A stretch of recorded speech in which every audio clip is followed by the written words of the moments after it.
Hello, welcome back to Lap Down Podcast, which we preemptively knew not to put F1 in the name of our social media pages because we're clever people. My name is Dan, I'm joined by Alex, and we're here to talk to you about the Dutch Grand Prix in Zandvoort happening this weekend. How are you, AB? And after you've asked that, I've got an amazing fact for you.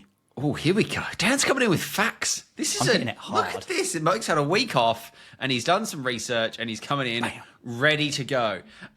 This is everybody's favourite. And by everybody, I mean a very, very small subset of our friends' favourite podcast about nondescript motor racing, specifically aerodynamically reliant vehicles that do grand prixes. Because apparently you can't say F1 on social media apart from that. So whisper it quietly. I mentioned it once, but I think I got away with it. I'm good, and I'm excited for your fact. Hit me. I'm ready. Okay, this season, Sergio Perez has scored 131 points. The current gap between Sergio Perez and Max Verstappen is 146 points. This means that you, Alex Berry, are closer to Sergio Perez than he is to Max Verstappen without having driven a single lap of the 2024 F1 World Championship. Can we get away with that just by going F1? Fun. The fun season. Which it's a fun season. Hey, look. I mean, it's not a stat that Checo's going to want to hear. Get better then. What I like is that we are within 2 minutes into the start of the podcast, and this could well be the Dan Slanders Checo podcast for the next 25 minutes because there are some agenda items, and I think you might hear a lot of Dan Jads talking about Sergio in this one. But yeah, I mean, look, hey, I think we were all surprised. We've talked about it a little bit. We're all surprised that they're hanging on to him. There's outside bits in play. I think more of these stats are going to keep coming out, and people are going to keep making up more of these. Well, not making up, but finding and constructing more of these stats. Because I think he's going to keep giving us an opportunity. I don't see why the bloke has 4 weeks off and gets any better. Every club cricketer will tell you that if you don't play for 4 weeks, you probably don't come back and score 100. Look, Zandvoort, it's not a tricky track, but there's some places that Zandvoort can catch you out, and some corners where you can lose a hell of a lot of time without really trying to. Yeah, I mean, we won't talk about it now. We'll do some other stuff first, but I'm going to get us to do some predictions this week for a front end of the field, which when we started this podcast, we said, well, there's no point in us doing predictions because A, it's always backs, and B, everyone else does them. But I think we're actually now at a point in the season, particularly coming off a 4-week break, that there's actually value in talking about who might win. Can you believe that? Wow, look at us. Look at us going for the big U-turn. But yeah, I'm good. There you go. That's the end of that summary. Great. I'm good. Thanks for asking. Good for you.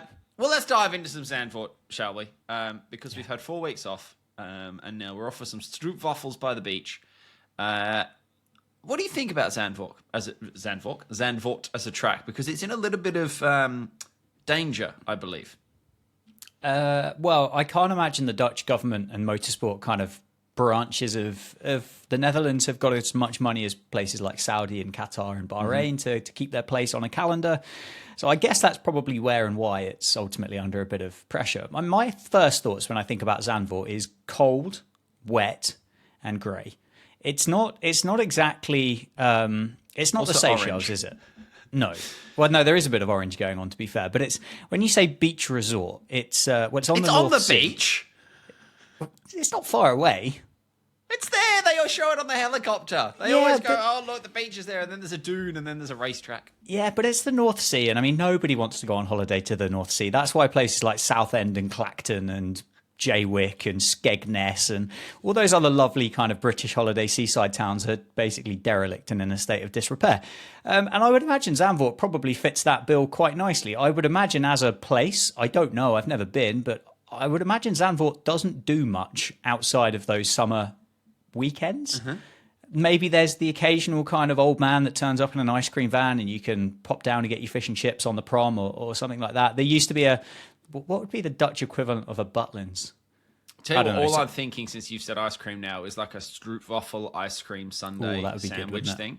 Yeah, like that'd be decent. you've lost me for the next like 6 or 7 minutes now because all I'm well, now you've thinking lost about both of is us. So, Stroop, ice cream, Stroop. No, sorry, hold on. Pause the fun for a minute here. Stroop, ice cream. What ice cream flavor are you putting in your Stroop ice cream sandwich? Are That's you going a great Stroopy question. flavored ice cream, or are you going whatever? See, when you first said about it, I just assumed straight up kind of vanilla ice cream. Okay, yeah. And I feel that just works really well. Mm-hmm. I don't necessarily think there's a need to go too over the top because you've already got you've got textures there. You've got crunch with the waffle. Mm-hmm. You've got chew with the Stroop. I don't know whether that's how it works, but I'm Stroop giving and the it. waffle. Yeah. That's how I've kind of interpreted it. And It's then like you've the got kit and the cat. exactly, and you've got a bit of cold there with the ice cream. So I don't necessarily think you need to go for like anything particularly vibrant, like a salted caramel or a Because pistachio I wonder ice whether cream. a caramel, because the Stroop is a caramel, isn't it? I wondered if you could I double guess. caramel. But just to roll back, by the way, did you know the inside of the Kit Kat is the kit and the chocolate is the cat? It's not one stick is a kit and the other stick is a cat. I didn't, and still don't know if that's true because I saw a marketing, their own marketing said all kit, no cat, or something like that. There you go. good for them. I had a Stroopwafel ice cream when I went to the Netherlands, and it was like crushed up bits of Stroopwafel in a vanilla ice cream with a caramel swirl. And I tell you what, Dan Jats, yes. But not a sandwich though. No, this was a Stroopwafel flavored gelato that had Stroopwafel through it. There's room to expand there. There's room to expand into the Stroopwafel ice cream sandwich market there. And I'm thinking the Stroopwafel ice cream in a Stroopwafel ice cream sandwich. That's all I've got to say on it. I tell you what, if and when Stefano comes knocking on the door, or obviously Carlos Sim comes and assassinates us both for the comments that we made about Carlos the other week. You've made about Carlos. Let's no, I think you were there as well. Anyway, let's make it very clear. When either one of those two happens, and we can't continue to do this podcast anymore, it sounds like ice cream vans at the beach in Zandvoort for one weekend a year. Yeah, or we travel it. We could be the Spud man of Stroopwafel ice cream sandwiches. That would be great, wouldn't it? Yeah. There it is. We can pod from the van. Look, okay, it's an F1 podcast. Sorry, but we've got some business meetings to have. Is what we've learned out of that. So yeah, in short, Zandvoort, cold, wet, and grey. Yeah, and the track. I think. Do you know what I'm going to do? I'm going to do an Alex here. Yeah. I love driving it on a video game. Yeah, great fun because you go up down roller coasters and you go up and down the little Nessie bit, and you've got banking and stuff like that, but. Bearing in mind, I think the longest straight's probably about 250 meters long. It doesn't really aid towards people being able to get past one another in these cars that are the size of two double-decker buses parked side by side. Mm-hmm. Which is very true, but there is potentially some assistance on the way to assist that because the forecast has a little bit of dampness in it on a Friday and Saturday, which we've discussed at length before on this pod, that is almost the best kind of wet weekend to have. I don't necessarily need a wet Sunday if I can have given the teams basically no correlation and setup data from a Friday and potentially a bit of a shaken up grid from a Saturday. That can give me what I need on a Sunday. And it looks like, based on the forecast, we're having a sort of a damp Friday and a pretty wet looking Saturday, and then the sun comes out Sunday and all bets are off. I told you it was wet. Yeah. I told you that about 10 minutes ago before we started talking about Stroopwafel ice cream sandwiches. Because last week we had last year we had the madness race where it alternated in 10-minute intervals between absolutely hammering it down and the track being dry, which led to some ridiculousness. I'm not saying we need to go to quite that level. I don't know if I love F1 when it gets to that lottery stage. I know we make a lot of cricket references on this podcast, but it's when you get down to a T20, it rains, and then it's a 5-over-a-side contest, and you go, I don't care about the result anymore because I know the result is made up. So I don't need another riverboat race in Zandvoort, but I just wouldn't mind a little sprinkle on the top of my Stroopwafel ice cream sandwich of a drizzle. I'm all for caramel it. Drizzle. I'm all for it. I'm all for Yeah. it. Yeah.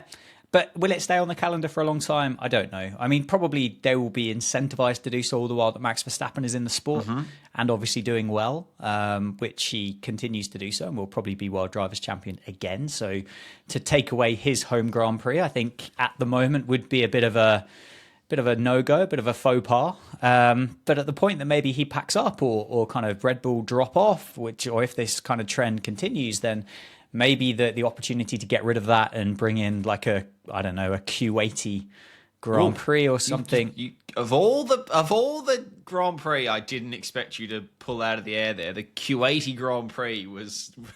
We seem to be pitting. There seems to be a bit of money in the Middle East, and I just assumed that Q8 might have some. Yep, it's possible. So Certainly there's possible. my guess. I just on the madness that we had, and we got this a little bit over the last couple of weeks where we've had some odd pit stop strategies and some rain and stuff. I would like to see on the timing tower on the broadcast and see what you think about this. It would be nice if they managed to put on like a net race indicator of some description. It doesn't help necessarily on these races where there's 18 pit stops. But on the relatively standard race weekends, it would be nice if there was a little marker that showed me whether someone still had to pit. Like a little, even if it's just a little red stripe down the side of the constructor logo or something on the tower. Yeah. Just because it's not that easy always with some of these, with how close the midfield is, to know is Lance Stroll P8 or is Lance Stroll P15, but he's just not pitted yet. Because it has been both at every race this season, legitimately or not. That I think I would just like a little marker. I know they sometimes show like number of stops and stuff. It flashes up for a few seconds. But while they have almost a regulation hanging over to hope, they've technically got a penalty until they pit in a strange way. Because they used to do it. They don't do it anymore. They used to put like a little orange flare on them, didn't they, when they were under investigation or had a penalty? Yeah. And I wouldn't mind like a little yellow flare or something that was like, hasn't pitted. Just keep that back of your mind. But yeah, just a pondering from earlier. Amusing. Don't hate it. Yeah. Come on, man. I don't enjoy the fact that you're thinking about Lance Stroll that often, but I don't hate the idea with regards to pit stops. Amuse. Predict me. Come on, then. We've got a slightly potentially shaken up Zandvoort weekend with maybe a lack of testing and correlation. We've got a genuine fight back on for wins and constructory titles. Podium me, Dan Jads, and I'll ask you a separate question before all that is Max Verstappen winning his home Grand Prix? And then yes or no, give me a 1, 2, 3. Yes. Okay. You have thrown me here a bit, though. I've done no prep for this at all. It's but vibes. Vibes, Max, me, Dan. Lando, George. Ooh, okay. No, fine. I'm not giving it to Max. Fine. I think he's going to try too hard. Am I going to give it to Lando, though? I am going to give it to Lando. I think the car is too quick at the minute. And that bloke, if you believe his Instagram, has done nothing but shag and sit in the sun for the last 4 weeks. Lando is generally, for an attractive young sports star, generally quite shirted on social, and you don't get a huge amount of Lando Norris rig in your eyeballs. And yet, in the carousel, he's just thrown it out there. Not even the most flattering rig picture. He's going, I've got my top off, suck it off, So I think he might bring some of that big dick energy into Zandvoort. Yeah. I think Lewis will podium it. I think he's in a nice little run at the minute. I'll get him up there. And I don't know if you've done this or not. Ferraris still exist. Don't know if you remember them. They're the red ones. And I think Charles due a good weekend. So they've allegedly bought some upgrades, haven't they? And I believe as well that the FIA have looked into brake biases that people there was were some exploiting. left-right stuff going on, wasn't there? And the first comment I read about it was quite typically, really, was like, we have the closest kind of battle at the top of a Grand Prix that we have had for donkey's years. And the first thing you do when you get an opportunity to do so is to take away anything that might actually be bringing some of these teams closer together. So fair play, FIA. I mean, you've had something great there. There is every chance that we could be back into an absolute shit show in Zandvoort, because the 2 or 3 teams that have caught up with Red Bull have been exploiting these brake biases and brake balances and other bits and bobs that I think they've kind of tinkered around with and played with. So it's a bit of an unknown. It is a bit of an unknown. We also don't really, know as to who where it we go. is that was using that, because there is chat that it was Red Bull that was using that, and now they're not allowed to use that, and that's why after Miami they've not been anywhere near as good. Logan Sargent season coming soon, boys. He's going to be beating old Maxi. But I take a different approach to it, actually, and I know finding those grey areas is a fundamental part of the sport, and they're meant to push the boundaries and whatever. But if and we literally don't know who it is that has exploited it, whether it is still on the car, if it's gone from the car or whatever. It might have been bloody Aston Martin that were using it. It didn't help at all. You never know. But I think people's perceptions of the mid-season tech reg changes would be different if it was Red Bull and Max Verstappen that was using it. People wouldn't go, "Oh, you shouldn't be doing that." You can't. It's like the stewards thing. If they don't decide based on the outcome of the incident, they decide based on the incident itself. I know they don't always do that. That's fair. That's a fair comment. But I will also say I do see and agree with, I think, the argument of we shouldn't just have willy-nilly tech reg changes through the year. And you have a defined halfway point. You have a summer break that everyone knows is a thing. And you obviously have the end of the season. And I think maybe, and it might be like this, I don't know, but I would be happier if it was like, if we're going to make changes to the technical regulations to close loopholes or do whatever, that will happen at the first day of the summer break, so that mentally you can go away and think about it and come back. I know you can't work on it, but whatever. Yeah. And it will happen, after the post-season testing or whatever it's called. Like, I don't mind that they close the loopholes, but don't just close them after like round 7 and round 21. Like, let's have review windows. Okay. There you go. I'll see. Let's kind of maybe cover this back off again on Monday or Tuesday next week after we've had one of the worst races. Aston Martin have gone 1-2. Yeah, exactly. Yeah. Everyone else is driving backwards. By 30 seconds or something. Yeah. But yeah, I don't know. I'm looking forward to it. It's just good to have Formula One back again, isn't it? Yeah, it's been a while. We've got another break coming up in October as well. So Get in there. That's what you like. Keep us fresh. Yeah, why not? You had some more Sergio Perez stuff that you would like to cover off on. And there has been a little bit more Sergio Perez rumour over the last couple of days, but it is rumour and we should say that. There's a couple of bits, isn't there? One is that the thing is, we spoke about this before the summer break, and so, but I don't necessarily. We've spoken about Checo Perez being terrible a lot. No, let me finish. But I don't necessarily think you and I can be considered as supercomputers. But there has now been allegedly a supercomputer that has predicted that Max will win the World Drivers' Championship, but McLaren will overtake Red Bull to win the constructors, and that is down to the fact that, in the words of the supercomputer, Sergio Perez is floundering. I think I saw Crofty. He came out and said that he reckons that McLaren will go past Red Bull in Monza. That's not a huge amount of races away, I don't think. No, it's not. That feels very soon. That might even be the week next week afterwards. That's next week. Yeah, I'm sure he said that. So that's what we've got. That's where we are. And the other rumor is the fact that Red Bull, because obviously they are adhering to cost cap regulations this year, which they may or may not have done in the past, and they may or may not have spent too much money on biscuits, have basically got to a stage in their career, but because of the damage caused to the car in previous rounds by a certain Mexican Formula One driver, a certain Mexican F1 driver, they haven't got any money left to actually develop this car. So what we see now from Red Bull is quite likely what we're going to get until the end of this season. Obviously, that tech change, the regs change that we've just spoken about, may or may not have a huge impact, and Red Bull might just piss off in the distance again, because they might still have the best car and everybody else might have been cheating.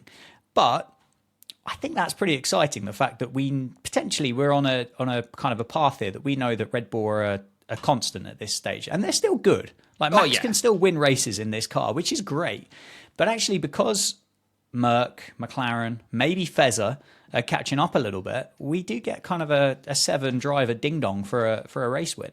And we're not going to sit there and go, oh, wow, Red Bull are going to bring upgrade packages in Singapore and they're going to win by 3 weeks. Yeah.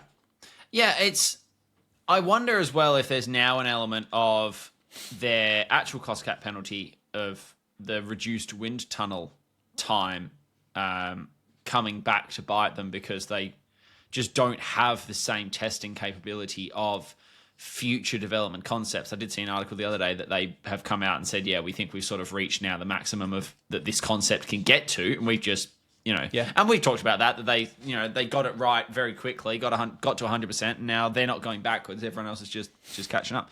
But I wonder if there is an element of that as well, that they're now being hurt by lack of testing time, but also a World Constructors Championship lack of testing time, because for the last 3 years they've had the minimum, compared to everyone else. And we know these teams generally work a couple of years in advance on concepts.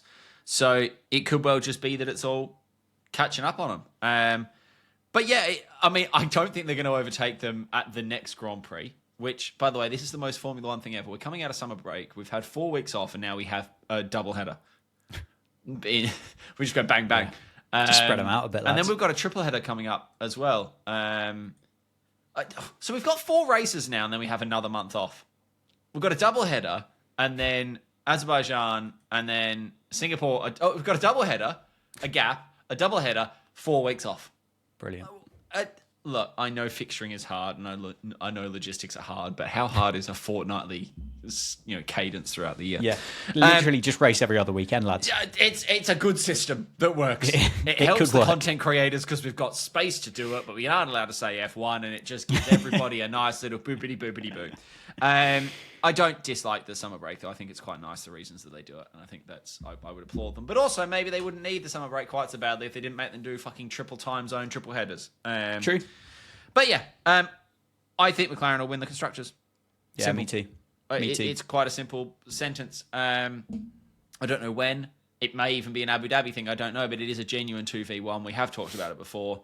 Sergio might also pull his act together. It's great. This is what's wonderful about life, is that there's unknowns. But I just can't see Red Bull hanging on. Max cannot do it on his own with a car that is no longer a rocket ship when everyone else is driving an actual car. So yeah, and if Max is World Drivers' Champion again, I don't care. But wouldn't it be nice as well if that conversation stayed open all the way through to kind of the last round? And we've said that as well, haven't we? That let him win. It doesn't matter. Yeah, it's fine. It does not affect my life if Lando wins or Max wins. Yeah. But I would just like them both to round the final corner in sight of each other every week. Yeah, let's have a conversation ahead of Abu Dhabi where it's like, wow, if Lando can outscore Max by 13 if points, Max DNFs and Lando wins or something silly like that, at least people have gone through the rest of the season going, oh, it could be, Max has just won again. That's put a bit more pressure. Lando's 1-2 on the bounce. Let's have that. And let's not have that weird win where he finds out from Johnny Herbert that he's just won the Drivers' Championship because someone got a penalty that cost him a point or some bollocks like that. Like, let's have a win crossing the line as the bloody fireworks go off, and let's have it that way properly, I think. Yeah, please. I also think they should bring in negative point possibility so that you can't win until the last race. That'd just make everyone's life better. What if there was always a threat that Max Verstappen might just lose some points? All I'm saying. Right, we have an email into our undisclosed racing podcast. And you can email us if you'd like at lapdownpod@gmail.com. And you can pass opinion on anything and you can ask questions. And that is what Andrew has done. And we haven't really talked about this subject matter for a while, so it's a timely thing, actually. But Andrew asks, what do we think would happen if F1 allows an American team like Andretti in? Now, Andretti, in general, the chat around them has gone quiet, which I'm gonna kick us off by saying I think it's a good thing that it's gone quiet, because I think that means that something is moving and I think things are happening. I think they got very, very loud, and generally, if you're trying to get your point across, you tend to raise your voice to speak over other people. If you're quite happy in your position, you're generally happier to slink back. So I wonder whether the recent silence after Congress was getting involved and they were doing rallies and all this, that, and the other, suddenly, it's gone quite quiet. I wonder if something is happening on that. But I'll throw it to you first, Dan. Like, I know you've had no time to prep this, so again, we're vibesing it. But do you think Andretti coming in would actually have much of an impact on F1 across the board, but also in America specifically? I know a lot of people go on about how good it would be to have an American team. They've already got one. It's called Haas. They're just not any good. Yeah, do you think it would have much of an impact? And then I'll ask you, do you think it's going to happen? It would have an impact. No doubt about that in my mind whatsoever. There would definitely be an impact. Would it be a positive or a negative impact, I think, is a question that I don't think can be answered until we actually kind of get there and we see a team in there. Yes, I think... I don't necessarily... Well, Andretti probably does carry a bit more weight of a name than Haas did into Formula One. That's not to say that Gene Haas didn't have an incredibly successful motorsport career developing NASCAR teams and IndyCar teams in the States anyway, before obviously taking over whatever Formula One team it was at that point. They bought it over from Haas. I can't remember, but it may or may not come before to me. My time. Yeah. But there are some really famous names. Haas is one of them. Andretti is another. Penske is another one. Ray Howe would be another one that could potentially kind of bring across a pretty kind of a pretty big fan base, like an Andretti fan base. They wouldn't necessarily bring across an American fan base. Okay. I don't think they would unify American motorsport fans to be like, we've got a team. I think they bring across Andretti fans. So you think again, we do this a lot, to use a cricket analogy, you're thinking the Rajasthan Royals buy an F1 team or start an F1 team, and then all of a sudden you've got a percentage of that existing fan base that have never watched F1 now go, oh yeah, sweet, I like the Rajasthan Royals, so I will give them a go in that competition. Because your Ford or your Chevrolet, your Andretti or your Haas, from what I understand anyway, from when I've watched kind of the docos about those two big brands over in the United States, would it have an impact? I don't know. I think the risk that you run is that you put two cars on the grid, and in theory you go, well, another two cars on the grid, that can only be a good thing to have another couple of drivers going around on there. But I think you do run the risk of actually watering down the quality of the product that you've already got. And if Andretti turn up, and I think this is more than likely, but you start a new team from scratch, you are going to run around at the back for a while. Yeah. How big is your stomach to sit at the back and muddle around at the back to spend time and develop and throw budgets in there, and plus that's going to be limited with cost caps as to how much you can actually spend or not, to get to a stage where you might, if you're lucky, be able to run around with an Aston Martin in the midfield, for example, or to get it right on one weekend and might go, oh, we've made Q3, lads, come on, we're there. The gulf between a brand new team and Red Bull, Mercedes, Ferrari, McLaren is enormous. And you could put an absolute stinker of a team out there, get slapped each week, and water down the product, which I think is a real possibility. Yeah, does it? And I'm playing devil's advocate here with you. I don't disagree. I'll play the devil's advocate of more cars are better in Liam Lawson's situation. And I think increasingly a Valtteri Bottas situation. We said it on last week's podcast, the bloke is too good to not be in F1 next year. Unless your name's Tom Coronel, then he's told him to get out. So, and Liam Lawson is too good to not get a chance at showing if they're good enough for F1. I know he did get a little bit of a chance. So to be fair, I think he showed he was good enough for F1. Yeah.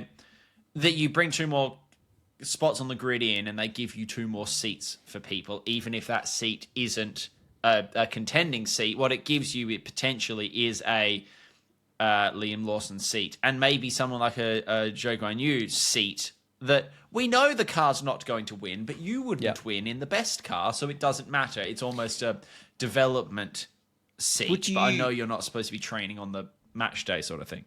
Would you want two US drivers in a US team to engage further with that US fan base, though? Would that be another kind of thing to throw in there? Because, I mean, there aren't an abundance of US Formula One drivers that have come across the pond and made the transition particularly well. No, but then is that chicken and egg? Is that you can't be what you can't see? Like, is a little racing boy or girl in the in the States more likely to go, I want to grow up and be an IndyCar driver, or I want to grow up and be a NASCAR driver, because they don't have a logical, I know they can see F1, so it's not really an argument, but, there's Logan Sargent's not a wonderful role model for American F1 drivers. Scott Speed, that was another one. What I would he did well. Is the two Frenchmen at Alpine, I don't think, have increased the standing of Alpine as a team in France. No. And I don't know whether... I think you would be better off putting Danny Rick in that team and letting the faux American go and do American-y things, even if he's not American, and just go have a Stars and Stripes livery and, call the car Yeehaw One and, buy in that way, I think, rather than a driver. I don't ever want the sport or anything really in life to be gatekept from anybody. So at that point there, open the door, and if they have a package that's good enough to be competitive, then great. But I don't particularly want two cars joining starting at -5 and taking 5 years to catch up to the worst team on the grid, if that makes sense. And the final thing I will say is the last thing we fucking need is another street circuit in America driving around some Walmart car park. There's so many good circuits out there that could be used. Laguna Seca wouldn't be one of them because it wouldn't make the standards. But you've got Daytona has a road course, Indianapolis has a road course, two circuits with incredible history. Watkins Glen, incredible, and I'm sure with the right investment, some of those actual circuits could come up to grade 1 or spec 1, whatever you need to be to host a Formula One race. But please do not put a race in New Jersey, because on a clear day you might be able to see the Manhattan skyline. Yeah. Is Laguna Seca the one that has essentially the River Rapids at one point? Yeah. Can you imagine an F1 car trying to go down that? I don't think it can get down that. I think it would struggle. I think it's like when you see all those Lamborghinis and stuff trying to drive in London, trying to drive over like the speed bumps, and they get up to it and they just stop and well, I'm not getting through here. So I don't know what you guys are going to do, but I'm not getting through here. Yeah. It would just be that. Crofty gets like 30 seconds of it's lights out and away we... Oh, they've reached that. Yeah, that's it then. There you go. Yeah, no, I don't disagree. Fair enough. It's a great question, though. And if anybody is listening to this and has any other questions, you can, of course, get in contact with us at our F1 podcast at lapdownpod@gmail.com, which is a great thing that we thought of to not put F1 in the title, because otherwise we would be dead right now. And sued. I still don't know whether I don't think I've seen a letter, if that makes sense, that's come through from somebody. I don't think whether anybody's actually posted one. No, I wonder if we're not at a formal letter stage. I wonder if we're at an email of which I don't like it. But there are rumors going around that social media outlets, podcasts, channels, pages that use the letter and the number of F1 in their titles are being told to basically... Well, it's weird, isn't it? They're being told to cease and desist is what the rumor is. Yeah. I thought they'd just get told to, can you just change your name, please? Which is the same. Yeah. In a legal standing, it's the same thing. But what's daft is it's even going beyond the letter and the number, because, and I can't remember his name now, but there's a American celebrity who had an F1 podcast, and it was called F1, spelt EFFWON. Right, okay. Who's had that told, you can't have that. Yeah. It's not even their thing. I think F1's in a weird place because F1 is a registered trademark, as is Formula One. And you don't really get that in other sports. Cricket is not a registered trademark. So there is no legally enforceable action on that. The ICC is a thing, but that's a separate entity. Yeah. I think it's not in the best interests of Formula One for them to be doing this. I don't see what the end game is for Formula One to be doing this. No one is confusing these outlets with the official F1 channels. It's not as if the official F1 outlets don't have a presence in the space that they're worried it's going to take away from them. I know they are probably legally within their rights to do it, but it's a little bit like people playing video games on Twitch, that for a long time, that was technically subverting the EULA that you scroll past, don't read, and agree to when you start the game because you're not supposed to broadcast it. Everyone did it, and all the game companies went, "This is great. Keep doing this, please. You're giving us exposure, and it's good for our brand." And now I think a lot of games actually changed it, just explicitly say, "Please do stream it." And I just don't see why F1 are trying to stop people talking about and promoting their own sport. I don't get it. So I think it's a control thing. And I think you alluded to that in your point, the fact that they obviously still have their own presence and nobody's going to mistake an EFF WON podcast or a WTF1 podcast for an officially branded Formula One piece of content. But I think they feel like they're losing control of their brand. But the only person that actually has caused this loss of control is them themselves. Yeah. They were floundering. They were struggling before DTS came out. And they have now created, respectfully, a monster, haven't they? They've created a monster that they can't control because they are inundated with people now that have an interest in their sport, their athletes, their teams, their team principals that had no interest or even not even interest, had probably very little awareness that this sport even existed before DTS started. And obviously they got in bed with Netflix and they've created this monster. They created the monster. They got more people involved in it. The more people that get involved with it are going to have opinions of their own. They're going to listen to the F1 broadcast and they're going to go, it's good, but I don't really like it. And I've got a couple of mates that actually quite like talking about this. So I'm going to have a go at this. Yes, fair enough. There's loads of stuff out there that go, oh, they make podcast equipment too expensive now. But actually, who gives a fuck? It's all free. It's all free time, what you're putting into it. And if you want to do it because you want to have fun, do it. Do it because you've got a mate. Stream it because you want to stream it. Make graphics because you want to make graphics. Record a podcast with your mate because you want to do it. You can't just kind of sit there and go, welcome into our sport. But actually, you can only enjoy it the way we tell you can enjoy it. And that's shit. Yeah.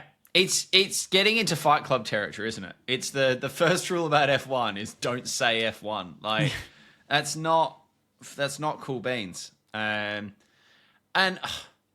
whether or not it's someone getting overzealous and it's not part of a wider strategy and it was a legal intern or a new person in the legal department that suddenly went, copyright law, intellectual property, I'm going to protect this or whatever.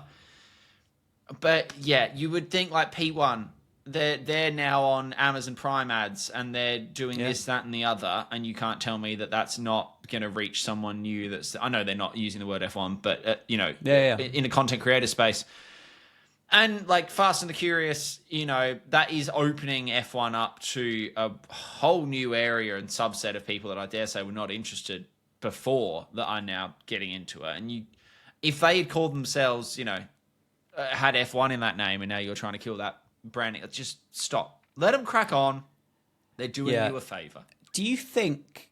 And I'm kind of borderline Illuminati with this kind of thing now, and I genuinely think there is a lot.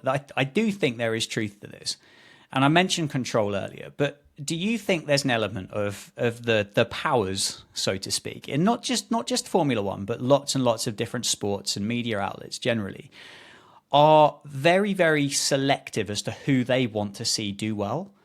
And I think there's an element of we would like to see people do well that we like, but actually if you don't have our blessing that you can't ask for or can't request or can't do anything to achieve, we won't support you. And I think there's an element of that involved. I think there's an element of that possibly, and then there's also the element of ultimately what Formula One is about, which is making money. And F1 can't make money off someone else having a podcast that's called F1, but they can make money off their own podcast that's called F1. So they're going to try and maximize their own earning potential out of using that name. And again, their legally protected name that they are legally entitled to do with. They're not going to replace that content, though. But they're not going to replace that content, no. And that's where. So they're not going to make any more money out of it. They're just going to stop other people making it. Don't understand that because they see dollars and cents potential and they see other people making money piggybacking off them is what they see. But jealous. Either way, we called our podcast Lap Down, and you can go find it at Lap Down Pod on all your socials. And it's not going to have to change the name because we didn't say the naughty word. But where can they find you, Dan? And do you have to change your name? I have changed my name actually, but I don't have to change it for those reasons. But you can find me on the internet under Dan Jads. Yeah, it's fairly searchable. Not many people pop up with a Z at the end of their name, so find me there. How about yourself, sir? You can come watch me play games on Twitch at Hey Look It's Alex in the evenings. We'll be back next week to talk about Zandvoort and then to preview Monza, where apparently McLaren are going to overtake Red Bull for the World Constructors' Championship. But until then, have a wonderful damp race on the weekend. Enjoy a Stroopwafel ice cream sandwich, and we will see you all next week. And don't say F1 in the mirror 3 times.